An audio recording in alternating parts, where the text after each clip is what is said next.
Welcome to the Healthy and Wealthy and Wise podcast with global sales trainer and professional speaker, Lois Kofi.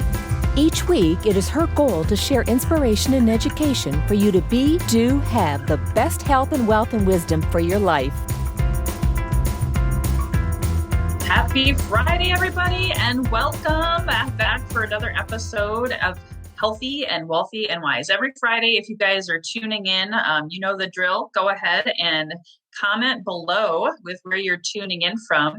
Hashtag live if you're on the live, and then of course, hashtag replay if you are tuning in later on this amazing replay. And I'm super excited today. You know, every week I bring a health expert or a wealth expert, someone who has some innate wisdom. And today we're covering a topic that I don't think I've ever covered on many levels on this show. So if you see value in today's show, please hit the share button and share with your community. And of course, over the next 30 minutes, as I have this conversation with my guest, you can comment below with questions. So super excited. I'm going to go ahead. We already have a guest from Pakistan, Terry. Super excited to see you, Adil.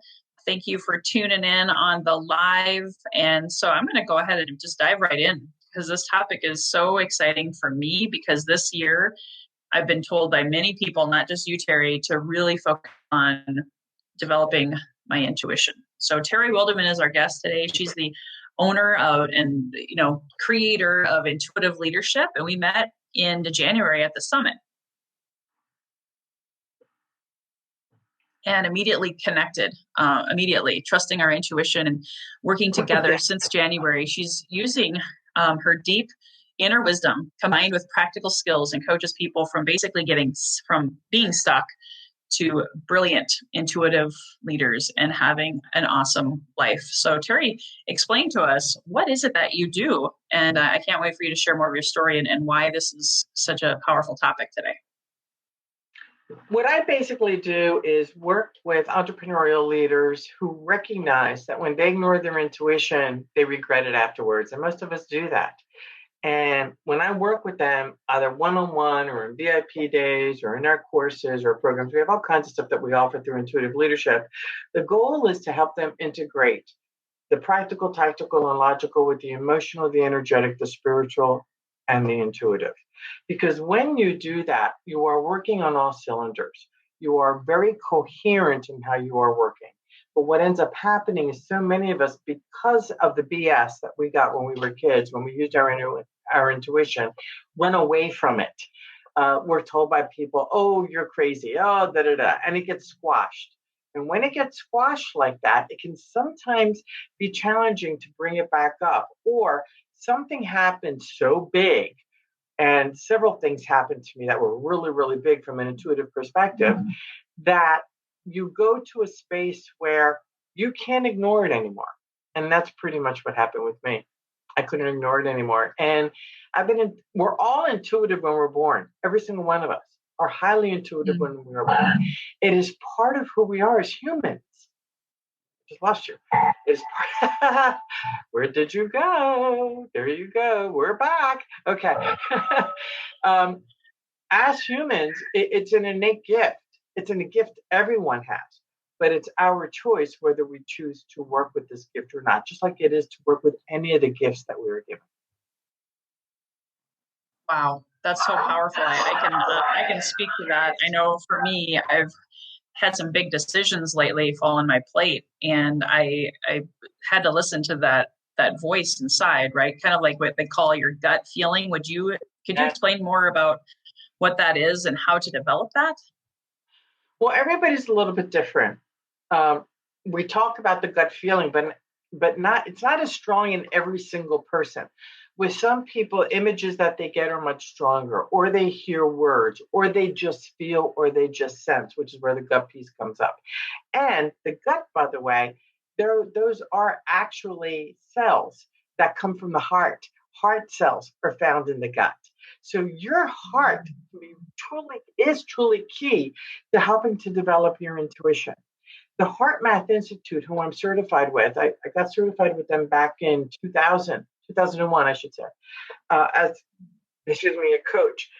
they teach how when you connect the heart brain with the heart, the head brain with the heart brain, and the heart is actually a brain. It sends more messages to the head than the head does to the heart. The energy field of the heart can be felt 6 to 10 feet away from the body in a 360-degree circumference. The energy of the brain is 2 inches. And so these heart cells that are in the gut emanate from the heart. And when you connect the brain and the head with the heart and the gut, you become a positively unstoppable powerhouse because you stop running away from what you know to be true. And a lot of the stuff that happens to us, whether it's aches and pains or whatever, isn't it amazing how when you finally listen to your intuition, the pain that you had, possibly the pain in the neck that you had for months and months and months, suddenly disappears. It's amazing how that works. Well, I'm glad you brought that up because that's a great example. My guests on this inside of my community rather is we focus on our health and our wealth, and obviously learning application of knowledge is the power of wisdom, right?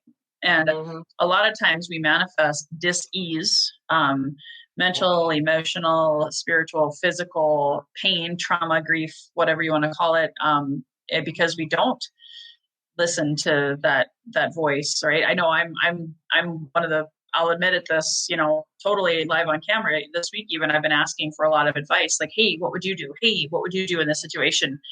And when I just sat and listened, connecting that heart brain, it was like, wow, I kind of already knew the answer, but Yes. I think because of my childhood, maybe that's why I love to get advice and things of that nature. But where is there a balance? Do you recommend?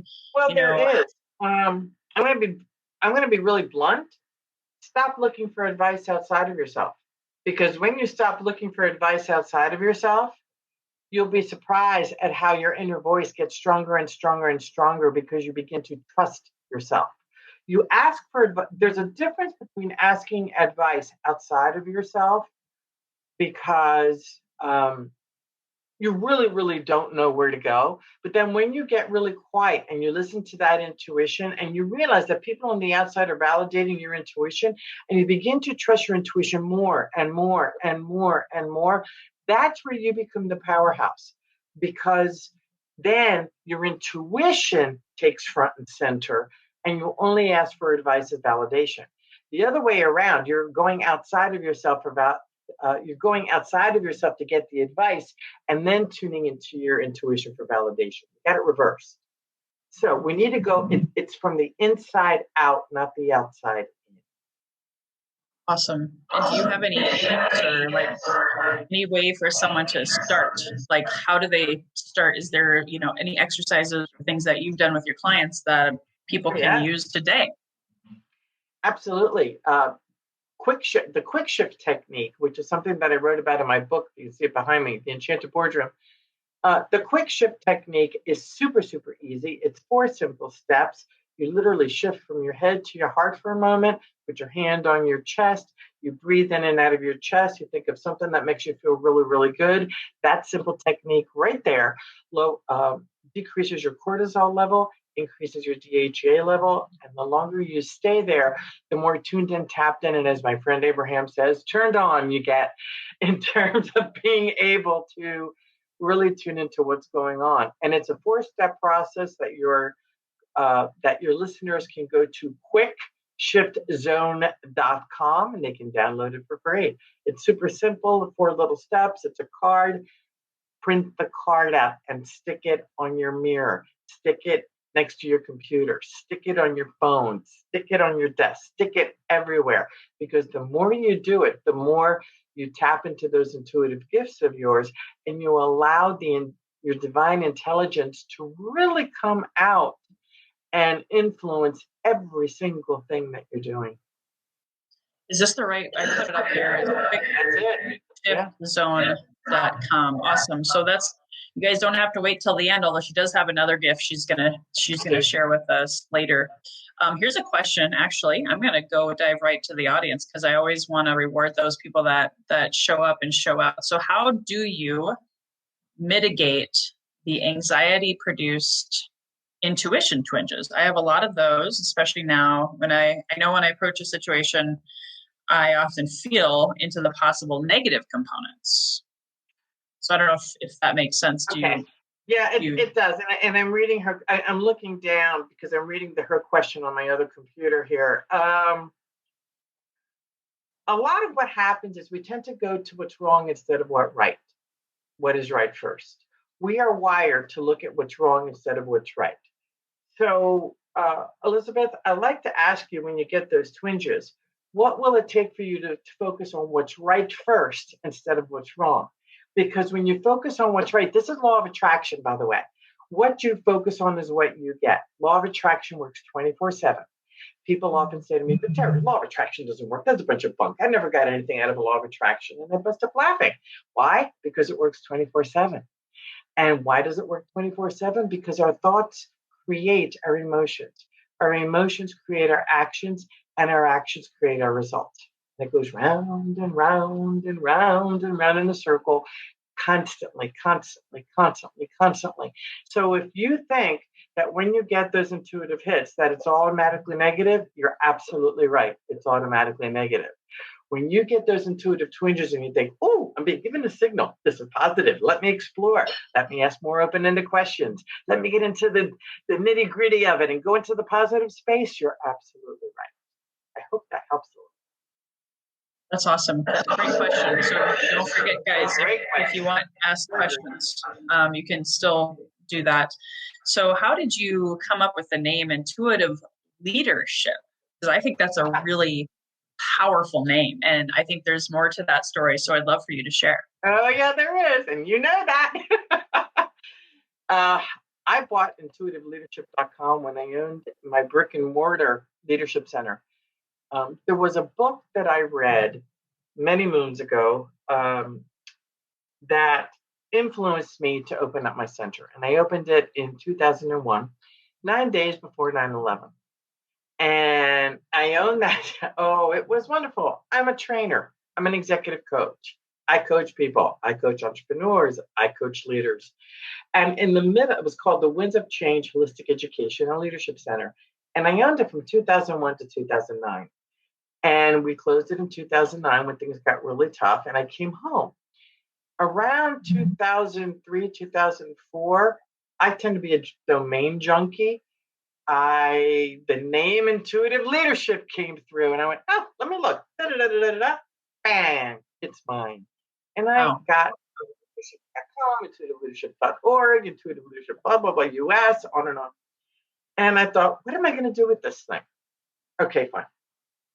So about, let's see, it was 2015.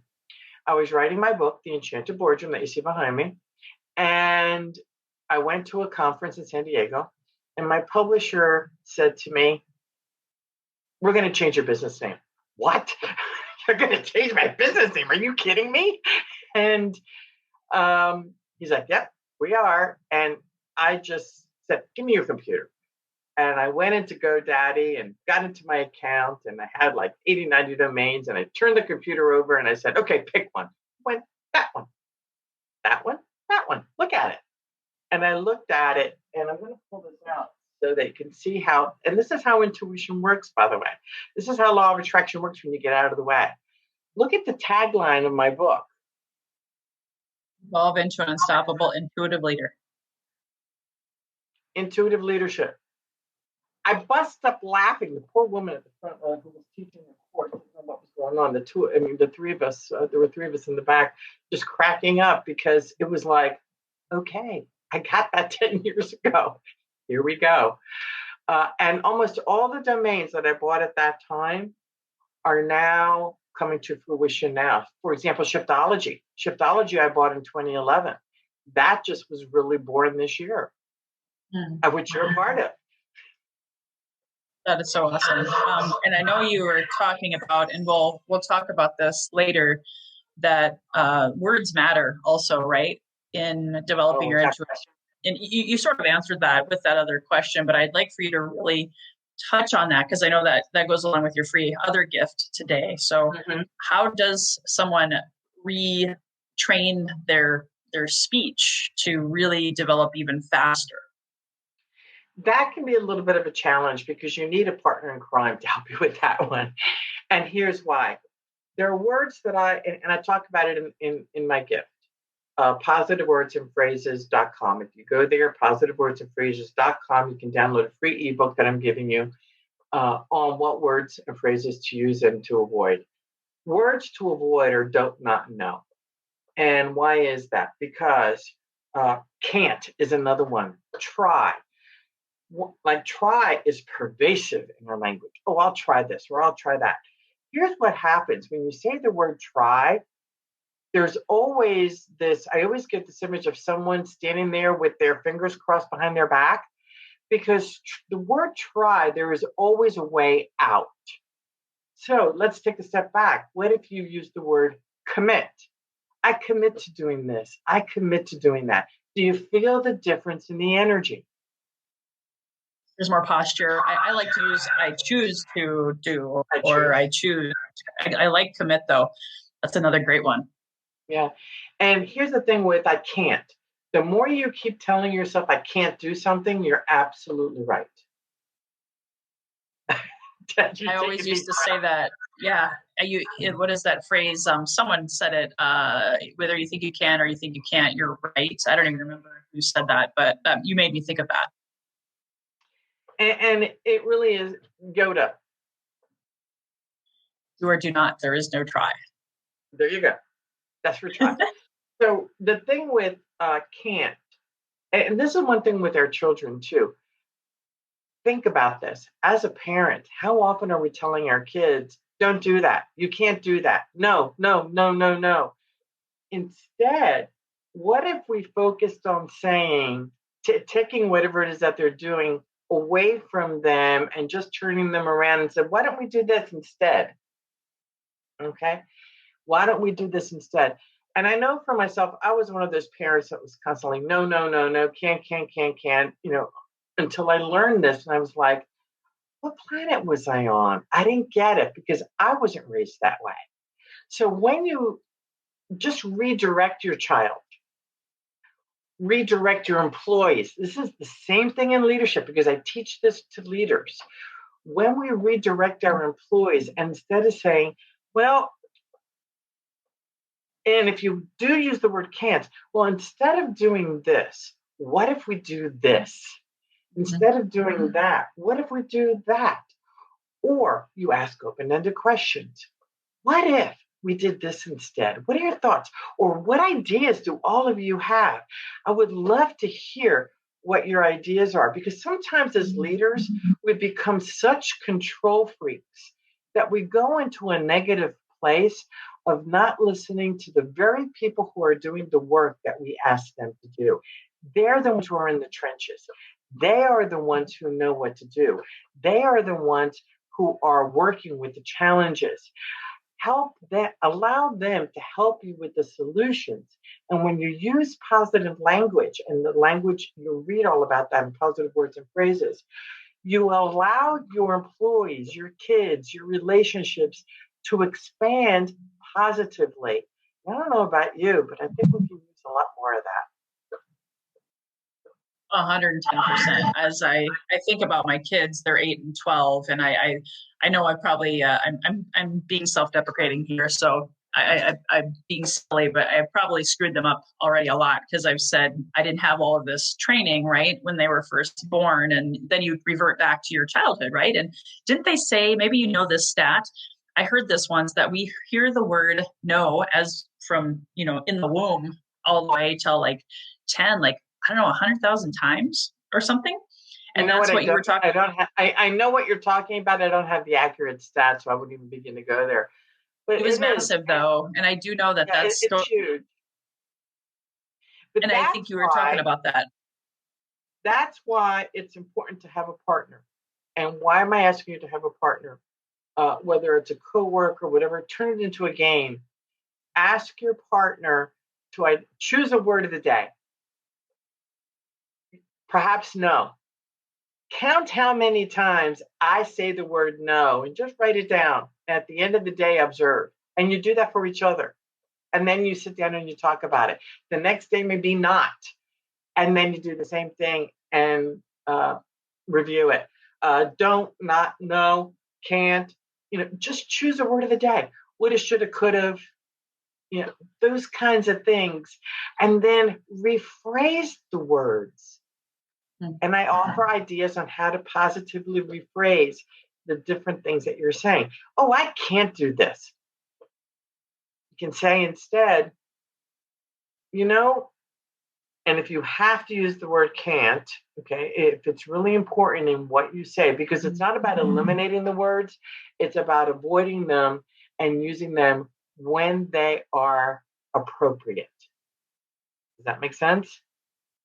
So when you say, I can't really do this, however, this is what I can do, and this is what I'm open to do. And we talk about that when we're setting boundaries. Because one of the big things in leadership is about time management and stress management and boundaries.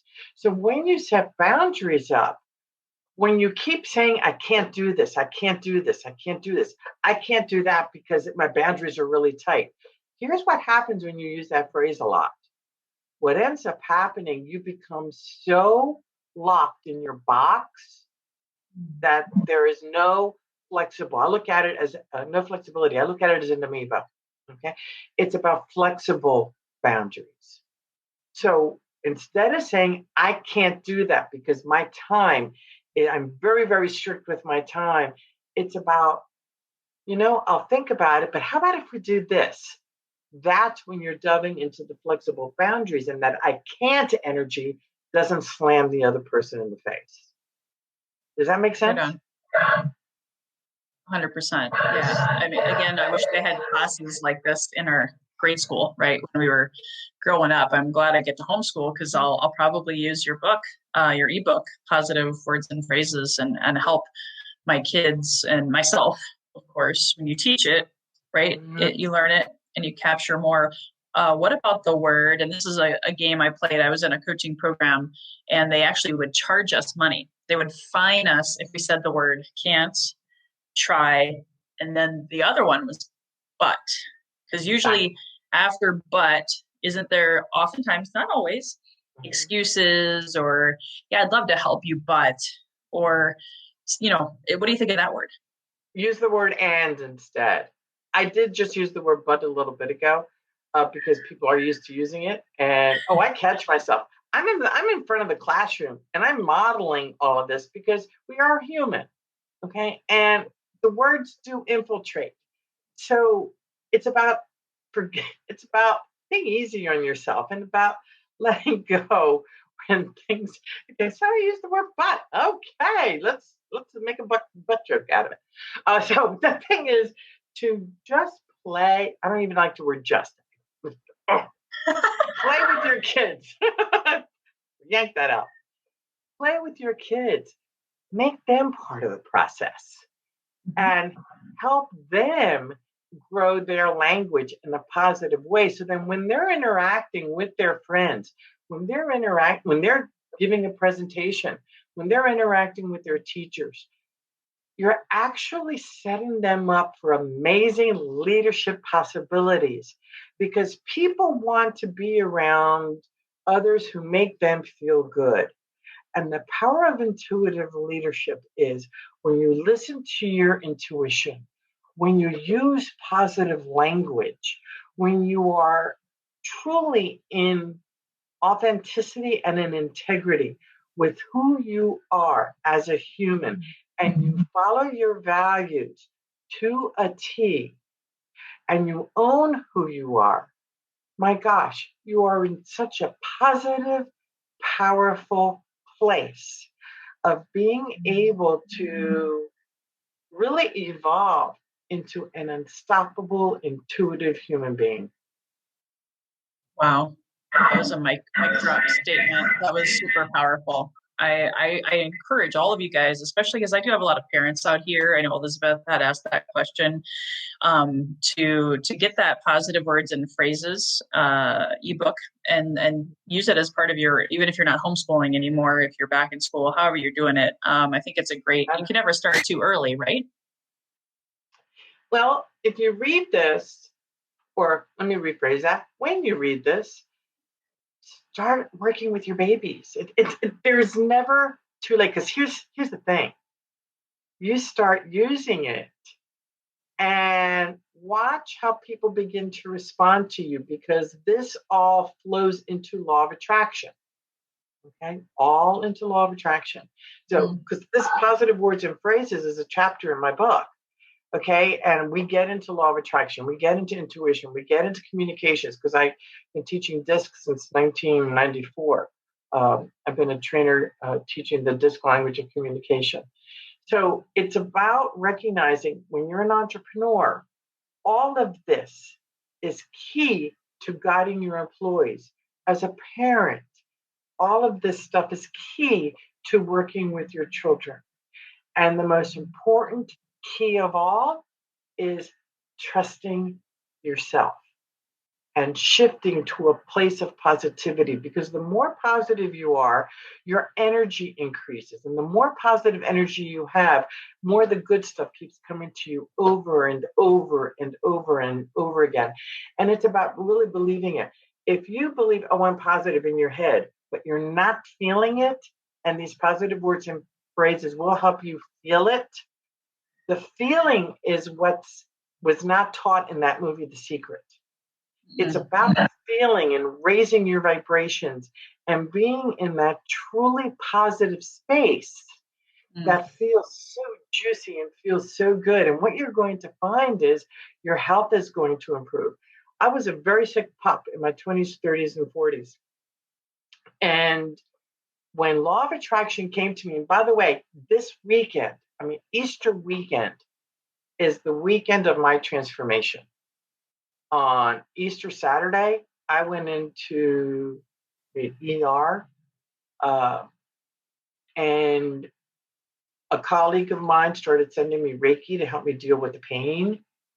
Not even work through the pain, deal with. That's another word that I use in my book, deal with. That was a problem. I was dealing with it. I wasn't working with the pain. I was dealing with it because you were like tolerating it. Tolerating. Yeah. She sent me Reiki, and the energy, the pain just completely, and I was able to deal with it. I did. I was literally dealing with it. Make a very long story short, it was my seventh big surgery. I went into a very deep depression afterwards, and the surgery was on Easter Monday. And what I found out was, what I learned from that event was, from a law of attraction perspective, I asked for help. Guess what? The Reiki came. I asked for guidance and transformation. The surgery came. I went into a deep depression. My doctor gave me permission to study Reiki. I got everything that I asked for from law of attraction. That was in 1996, and I haven't stopped since. My spiritual gifts have just exploded. Everything I do is spot on, and it all started on this week. And what I've learned is, and I know this is a podcast, and one of the things we don't want to do is give it a timeline. I'm going to give it a timeline. On Easter weekend and the week before and the week after, what I have found is that things that happen during this time of year, it's huge. It's transformational. And I have seen that over and over and over again in the last 25 years, that things that happen, and it doesn't matter what religion you are, there's just something very energetic about this time of year that if you let go, trust your intuition. Because I didn't even know that. Yeah. Mm-hmm. Yeah, I didn't know that story about you. And here you are. Isn't that cool? You're on Good Friday, Easter weekend, and we didn't even have that conversation, guys. Is that law of attraction? Or what? Well, and I know you've given so much value today. I just want to remind people, go ahead and go to her website, positivewordsandphrases.com. I'll put that in the show notes. I always want to leave them wanting more, guys. So please go get her book, get on her email list, connect with Terry. We're going to go ahead and wrap up the show with my favorite question that I ask of all of my guests. And you kind of answered it a little bit, but I want you to give your definition, or what you feel intuitively when you hear the phrase healthy and wealthy and wise. You have nothing without your health. Your health is your primary tool. And when you listen to your intuition, listen to your body, and listen to the messages that it gives, this is where you are powered with divine intuitive wisdom. Your health then will allow you to go to that state of being wealthy because you're listening to that inner wisdom within. Awesome. I love it. Thank you so much, Terry. I know we're going to be doing more stuff together. Stay tuned, guys, to my emails when I'm going to be on a summit with her in May, I think. So stay tuned to that. And if you guys found value in this today, please feel free to connect with Terry. She's inside of my Healthy and Wealthy and Wise group. So if you're not already there, this is a gentle reminder. If you're watching this on iTunes, YouTube, one of my other live stream places, come inside of the Healthy and Wealthy and Wise Facebook community. Connect with me, connect with my guests, because we're here to support you guys. We want you to have your best year ever, your best health, your best wealth, and of course, the wisdom to get you there. So thanks again, Terry. Have a beautiful holiday weekend for those who celebrate. And it was amazing to have you here. Until next time, guys, here's to your best health, your best wealth, and your best wisdom. And I almost forgot, next week, we're going to have our guest is calling himself $2 Bill. So if you can imagine, he's a wealth creator. We like to tease him. He's 4 times more powerful than 50 Cent. So if you want to see what that's all about, tune out next Friday at 10 a.m. Pacific. Have a great day, guys. Hey guys, thank you so much for listening to this episode. If you enjoyed this, please subscribe, refer a friend, and please drop me a rating or a review. If you do that, I'll reward you with a free 20-minute free coaching session on crafting your journey to your best self. Reach out to me at lois@loiscoffee.com to claim your 20-minute slot. Until next time, be healthy, wealthy, and wise.